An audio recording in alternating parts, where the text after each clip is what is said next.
Saturday Social, brought to you by EA Sports FC with PlayStation 5. Huge game, Monday Night Football, London derby, under the lights at the Tottenham Hotspur Stadium. Spurs against Chelsea. Pochettino back at Tottenham Hotspur Stadium. Yeah. A lot of talking points. Thoroughly looking forward to the game. And, of course, we've got a Chelsea fan and a Spurs fan, and we've got the whiteboard. Yeah. So this screams combined 11, but with a slight tweak, Joe. Yeah, with a slight tweak, because usually we do it on current form, but obviously if we did it that way, it might end up being a bit of a bloodbath. Why is that? Because Tottenham are... Yeah, because Tottenham are top of the Still in league the and room, Chelsea are guys. 11.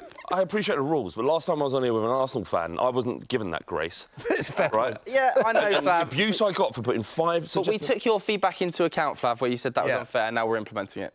So you've helped So me you've out. actually... I appreciate your help. Thank you. So what we've done is we're going to be doing this based not happy. on not only current form, but ability overall. So it's not necessarily just going to be based on the last 10 games. We'll go position by position, building out, I believe, a 4-3-3, right? Both happy with that? 4-3-3. Let's start with goalkeeper, shall we? And do we say if everyone's fit? Because obviously there's quite If everybody's fit as well, yeah. Yeah, Taking injuries out of it. Fine. OK, goalkeepers, let's reveal who you've both picked. Please. For you combined 11, Vicario, and you've gone Sanchez. Oh, this is going to be a joke. This is... are you having a laugh? Go on, Flav. Gone early, Flav. Hang on, gone early. What, do I need to? Do I need to explain this? You're really not happy, are you?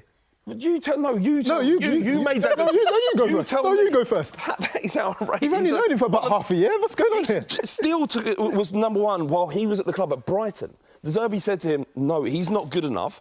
Steele was our number one. And then he was allowed to go to Chelsea. How can you... He was the second best goalkeeper in Serie A last year. We're speaking about ability here, right?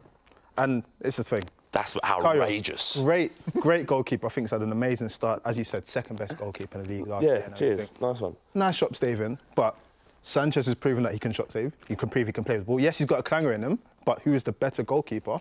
I have argument to say that Sanchez. Vicario's got the joint most clean sheets, the best save ratio in Premier League this season. Been one of the signings. There are 2.7 goals fewer than XG faced. I mean, there's a lot of metrics here in favour of Vicario. On the present moment, which is what we said. We're talking about in general.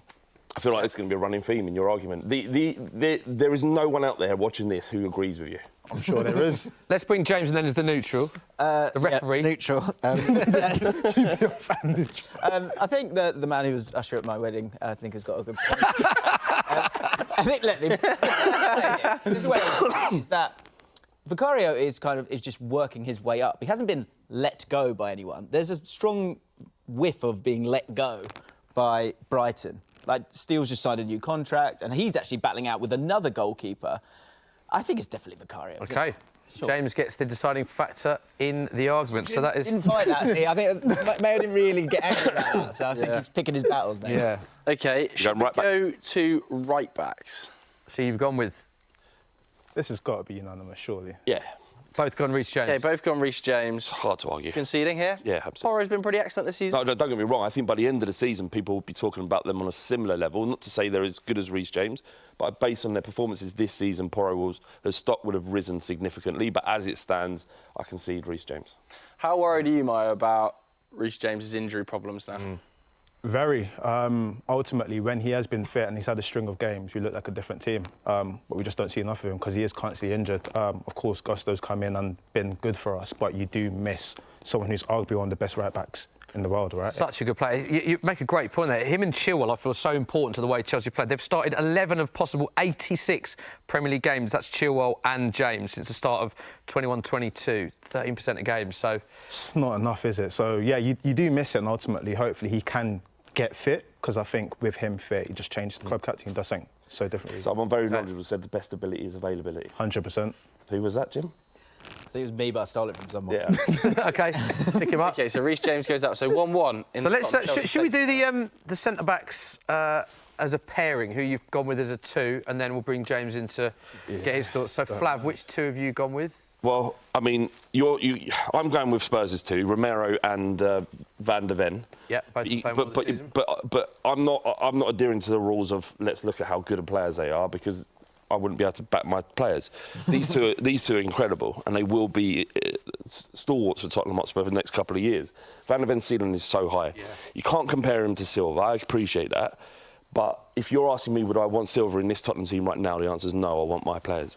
Ooh, OK. Out of those two, if you had to pick one to put forward, who's your best opportunity? Conceding one. Yeah. Romero's a more complete goal centre-back at the moment, but he doesn't work half as well without that gorgeous I think man a big next part to of him. their success is how they complement each other. Yeah. They're actually very different centre-backs. Obviously, Romero's very strong in the tackle. Mickey van der Ven's very technical, very quick as well. So Yes. actually, the different assets that they have complement each other quite well. Absolutely. Romero is twice the defender he was last season, partly because he's so happy under Postecoglou, but he's got his partner next to him. Yeah. Alderweireld and Vertonghen struggled without each other next to him. Interesting with Van der Ven, he mentioned it in our interview that we showed as well about how he's worked on his pace as well. He clocked the quickest time in Bundesliga last season. Obviously, pace is a big factor of his game. He relearned how to run. Interesting to hear how that he's learnt about that. I'm guessing you'll put Thiago Silva through because we've got to be honest. And Yeah, I've got Thiago Silva. What a career he's had, Thiago Honestly, Silva. I understand the argument there. I think as far as centre-half partnerships in the league go, those two are two to be worried about. They come each other so well. But Thiago Silva, can't put it past him. He's done everything in the game. At the age that he is, still to be able to compete and make the Premier League look competitive to him is amazing. So out of the two, I agree with you. I would go Romero. I think he's got a little bit more. But again, those two together are amazing, but these are my two. Amazing with Thiago, 39 years of age, still play because he plays all the time as well. That's the other thing. He's so important. He has to. We've got that injuries. Chelsea team. Yeah, it's a fair point. There are quite a few injured players. Let's bring James in then as we say, the more neutral out of the three. Who would you go with as a? So I kind of wrote my team out obviously before all of this, and the two I did have was Thiago Silva and Romero. And I think with Thiago Silva, you've got to respect your elders a little bit, and he's still so good. So I would go with Mayo's choice here, personally. OK, 23 major club trophies, by the way. Yeah. Thiago Silva. Still pretty incredible. All right, so let's move on to the left back. Yeah, placement. It's just going to drive Smithy wild. There. Two apiece, Joe, so Two far. apiece so far. And remember, this isn't based... That's much better, that. Yeah, remember... Come on. Remember as well, this isn't just based on current form. This is based on overall ability and still fuming everybody about was that. fit. So I've got 10. Just basing it. I've got 10 games to play with. You've got like a 10 entire career. This is a with good Silva. debate, this one, Yeah, by the way. this one I think the left back This is a really good debate. Very, very solid. I'm What are going you putting forward? a doggy. You've gone Ben Chilwell. I've got to be honest, I like Udogie a lot. I think what he did last year in Italy was amazing. You see it already this season that he's got the competency to be a really top left back. Especially in that Arsenal game, I really like the way he dealt with having a yellow card against one of the most feared wingers in the league and still performed really well. I think he's got the mentality and the ability to go far. I think with Chilwell, you're looking at a more extensive career and there's more there. Of course, we haven't seen that same Ben Chilwell, but at the heights, we're looking at one of the best fullbacks in the world at one point. And I still think that ability-wise, Udogie's going to catch up to where Ben is. But on form, you would put Udogie in every day. But I think it's a good debate, this one, because Chilwell's been a quality player for years. Udogie looks like someone who's got a really high ceiling because he gets forward. He got a lot of assists last season. We've seen him play against the like of Saka and Salah. He's played internationally as well. He's had a really good first season, hasn't he? Yeah, I mean, we're really excited about him. In terms of the conversations I'm having with fans of other football clubs is about Udogie rather than some of the other players like Maddison or Son, who are more obvious answers. The questions have been about this kid and how high his ceiling is. Obviously, 10 games versus Chilwell's body of work in the Premier League is difficult to argue about, but I'd rather have Udogie right now than Ben Chilwell. Do you know what I think is amazing about Udogie as well is that in Italy he was a proper wing back, like very wide, much more got a lot of dribbly. assists going forward, didn't he? Whereas now in this new inverted position, he looks so comfortable on the ball. He can go past people. That's Played like well an against incredible big players as transition. well, by the way. So a lot of conversations about Porro and Udogie were about are they fullbacks? Can they play as fullbacks? fullbacks? Formation, correct. And that was a big conversation at the start of the season. And he's not only is he not a wing back, he's an inverted fullback. He plays in midfield as equally well as he plays as left back. Reads the game very well. But then, of course, we've got to give Ben Chilwell props. Fantastic left back over the years. Obviously unlucky with injuries as well. James, let's bring you in on this debate. This is a good debate, this one. Isn't it? Yeah, it is. And they're also... I think I have to go with Udogie here because I think with Chilwell, you've got... Yes, he's fantastic, but he's so attacking. But in terms of that versatility of what Udogie can bring, Chilwell, I don't think, could play as that inverted fullback.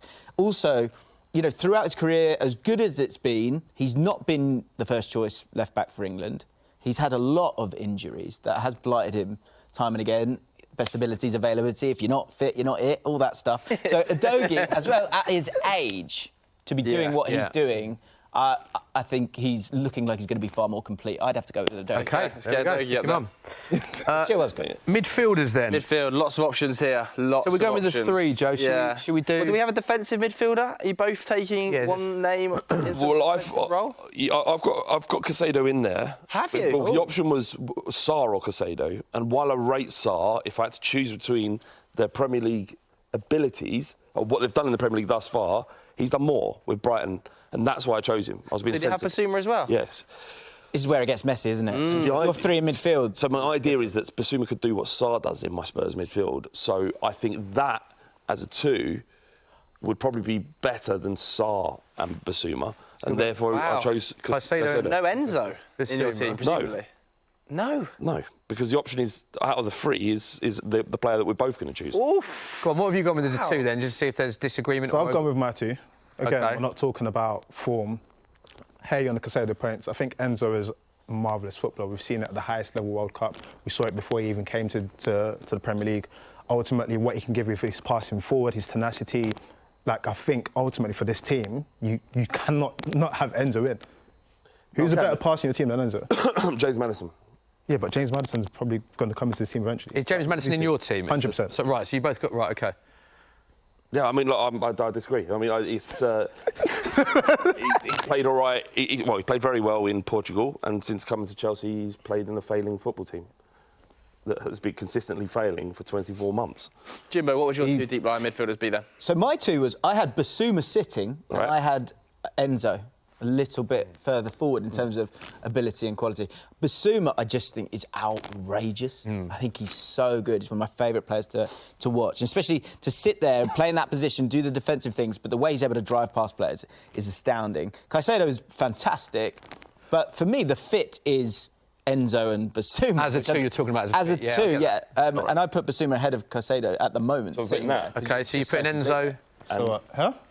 You happy with that? Where does Basuma rank in terms of the best defensive midfielders in the league now, do you think? Because the chat last year was, you know, he's in and out the side, and obviously there were some massive names, and we speak about Rice all the time, don't we? We speak about Rodri all the time. But Basuma top of the league in that... I think for me a big system is the system he's playing in. Like under Conte's system to Ange, it's a completely different system. And this system really suits the way that Basuma plays. I don't know if you agree with that, but we didn't see a lot of him in that Conte system. No, I mean, we should have. He wasn't utilised. No, he's been utilised now. Yeah. I mean, obviously we knew how good he was at Brighton, but against for Brighton, but against under Conte's tutelage, he was lost and he wasn't played, and he should have been played because he's better in that role than Højbjerg. What Postecoglou's come in and seen is like, I can't believe this player's not playing. He's so good. The system is perfect for him. And number 6 received the ball, press resistant, and is great at recycling it as well. So yeah. Yeah, and Enzo as well. Worth pointing out with Chelsea's form, as you spoke about, Enzo has been one of their standout players, most chances created and passed into the final third for the club this season. So James has decided on that balance. Third midfielder then.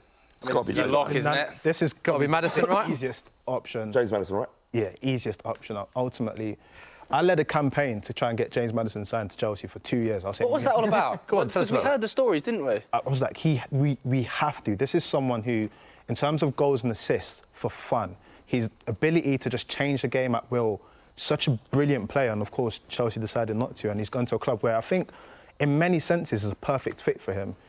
Vice captain there. There's the onus of you taking responsibility. We're already seeing this beautiful partnership that he has with Son up top. Like, what is there not to like about James Maddison? I can't believe Spurs managed to sign him. But the story was, the price wasn't tag it? as well. There was a lot of reports that you didn't sign him because he was over that 25 years age cap that has reportedly been... I don't know what to tell you. How you pass up and sign a player like James Maddison when it's right there is beyond me. James, where does he rank for you in terms of the best summer signings? Oh, wow. I mean, I think he's got to be... I'm struggling to think of anyone else who's done better than him. Bellingham! Well, yeah, sorry. I think in the Premier League, absolutely. Yeah. The thing with him as well is, like, he's the guy. He's him, and he's happy to be him as well. Like, he wants it to be all about him. He doesn't... You know, he gets bigger with that pressure, and a lot of players don't, I think, in Monaco. We Spurs fans are surprised how good he is. We knew he came with a good reputation, really? but his leadership qualities. Yeah, I mean, I've seen more from James Maddison, obviously watching Spurs, but his just consistent quality wasn't there at Leicester. Although he was as good as he is, the environment's different, responsibility is different. For him to come in and part of the leadership team, if you like, and do as well as he's done, it's fantastic. Do you think he's the best player in the league right now? In terms of average ratings across all games, he is. From an attacking point of view, he's the most integral player in the league right now. Yeah. Because he goes where he wants, he gets on the ball constantly, he has that freedom to go and try things as well. He's the most exciting player, I think, to watch when you're watching the most exciting team in the league right now as well. He's awesome. To the point where it's going to be very difficult to not get him in that England team. Very, very difficult. Well, this is it. This is the thing. This is what is so beautiful about Postecoglou. He understands how to use him. Don't stick him out left. Don't play him if you're going to do that. If you play him as a 10, if Bellingham gets an injury, then you'll see the best of him. That's what might hurt him with England, is that it's not going to be about him. It's about Bellingham, Yeah. more so than Madison. But for Tottenham, what a perfect signing. Let's move on, front three then. While you look at your magnets, also, if this is not based on current form, just ability, surprised Bentancur hasn't even got a mention so far, because obviously last season, immense for Tottenham, and obviously great to see him back fit. So got to chuck his name as a mention, but I think that's a very good balanced three. Would it have changed if I'd have put Bentancur in there? No, it's your team. It's good balance, as James said. Just giving him some props. OK, into the forward line then. Who you got with the three? I've gone Kulusevski, Son and Sterling. Okay. I've gone Son, Sterling, and I was going to go Kulusevski. I was so close, but I went Cole Palmer. Cole Palmer. Okay. I was thinking about Cole Palmer as well. Just I going don't to hate raise that. one name here. We're doing the special ability injury. No one can. Nkunku, yeah. Yeah, no. No, I'm happy with what I selected. The reason was because ultimately we're playing with one strike and a man out wide and everything, and ultimately Nkunku, we actually haven't seen him in a Chelsea shirt. So it feels a bit unfair to do that. But with Kulusevski, this is a player that ultimately, I remember that season when he won Serie A Young Player of the Year at Parma. Like, when he's started at Spurs, electric. He gives you so much going forward. Yeah. He's 23. Cole Palmer's only a little bit younger. And even though this is his first campaign, what we've seen across the seasons when he's been playing and the ability, I just have Cole Palmer, personally. Well, I can't because of he's a Spurs player and I want him. But also, over 3 years, he's been consistently good. Yeah. Even when things were difficult last season, he put in performances. But he's been excellent in a very specialist role that Postecoglou has him playing this year. Weirdly and interestingly, our wingers are kind of they're the one that has to be most dedicated to the tactic. Yeah. And they spend a lot of time isolated on the wings. And when they get the ball, they have to prove that they're good enough and impact the game. And Kulusevski does that consistently. I think he has the highest number of key passes in the box as well this year. So for me, although I rate Cole Palmer, his ceiling's high, and he probably will be. He's one of the better signings Chelsea's made in the million that they have. But I'm still going with Kulusevski. Let's bring James in. Where do you stand on this debate, Jimbo? So I had the same in terms of Sterling and Son. I think that's pretty easy, pretty locked in. Yeah, I really struggled with the Cole Palmer-Kulusevski thing. It was definitely those two. I think it's one where Cole Palmer's potential is huge, and we saw that in the summer with the under-21s. So different to Kulusevski. And I think the thing with Cole Palmer is that he's so important for Chelsea right now because they're playing poorly, and he's become a guy who got 107 touches last week. For a guy who's just come in, he was the last signing. So I think that heightens how excited everyone is about him right now because he's so important so quickly. But That was the X factor there. Really high. That was like But I think I have them right side by side, and they're very different. But what Flav said is kind of important is that Kulusevski's been really good for three seasons now, in difficult times and good times. Cole Palmer's more important to Chelsea than Kulusevski is to Tottenham right now. But I think overall Kulusevski is probably getting lost a little bit because of how good Maddison, how good Basuma is, how Son's been. So I would go Kulusevski. OK, there we go. So we've got Kulusevski. Let's just touch upon the other two quickly. Raheem Sterling, what a player. Do you feel like Raheem Sterling is underrated and underappreciated? Because we're looking at his stats over his career. Bearing in mind this is based on not just current form but career-wise. His numbers have been fantastic in what he's won. I mean, he's a top player, isn't he? Do you feel like he's underappreciated by certain people? I think he's a top player, and I think it's not underappreciated. I think when you achieve so much, people expect you to keep performing like that. This is a player that has shown he has the ability to score double figures in the Premier League. And when you look at the Chelsea side now, you're probably looking and being like, that's the one player that I would expect to probably cash in again. And I think it's a bit difficult when that expectation's been set and it feels like he's falling short because the time at City was amazing.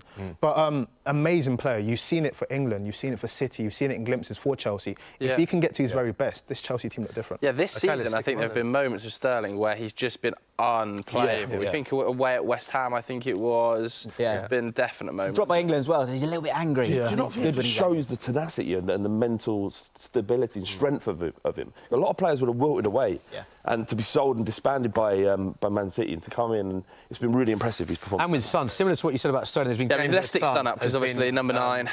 Games where Son has been absolutely phenomenal this season. So there it is. Let's do managers quickly, shall we? There's a lot of Tottenham up there, isn't there? There's a lot of Tottenham up there.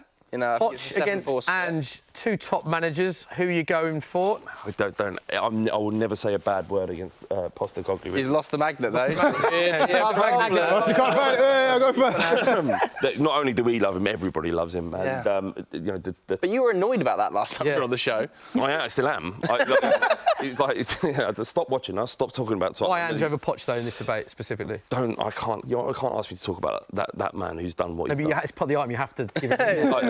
Postecoglou in the 10 games has done more than Pochettino ever did for Spurs. Did you see how he took a breath? So he meant it. No, he was. Should I say this out loud? I'm only interested in Ange Postecoglou. Pochettino chose to join that football club, and since then I have very little interest. What's the reception going to be like for him on Monday? Is it going to be positive or negative? It won't be positive. No, it can't be. He's joined Chelsea. It cannot be. But is he going to get booed? No. I don't think. No, I don't think he would get booed. And I certainly wouldn't boo him. It's not like Sol Campbell going to Arsenal. It's not that. And we did fire him. We did sack him, right? And he's free to do what he wants. But he's sullied his reputation by joining Chelsea. There will be boos, though. There will be boos, but I don't think overriding there won't be like this poisonous atmosphere. Right. I think we're going to have to go to James for the ultimate vote here out of the two, because Myra's gone Poch, you've gone Ange. So just quickly, which one are you going with to wrap up the I think you've got to judge him on the Premier League this season, Postecoglou. OK, Postecoglou goes up. There we can see. This podcast bias is something else. What's going on here? And there it is. I